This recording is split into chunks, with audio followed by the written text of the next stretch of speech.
কেন্দ্রীয় অর্থমন্ত্রী নির্মলা সীতারামন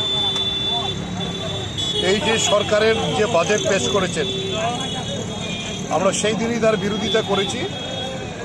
এই বাজেটে সবচেয়ে বড় যে ধাক্কা দিয়েছে, আঘাত দিয়েছে, সেইটা হয়েছে আমাদের যে লিখিতভাবে আমাদের কাছে গ্যারান্টি দিয়েছিল 2021 সালে কেন্দ্রীয় তৎকালীন যে কৃষিমন্ত্রী, তার সচিব লিখিত দিয়েছিল আমাদের সঙ্গে বসে, ফসলের ন্যায্য দাম দেওয়ার যে এমএসপি, তার আইনে গ্যারান্টি আমাদের বাজেটে থাকবে এবং তার জন্য আইন প্রণয়ন করবে।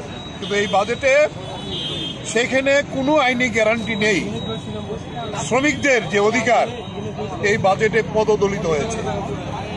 এই প্রশ্নেই আমরা বলবো যে আমাদের সংযুক্ত কিষাণ মোর্চা সিদ্ধান্ত নিয়েছে যে আজকে গোটা দেশে এই বাজেট পুড়িয়ে তার প্রতিবাদ করা হবে।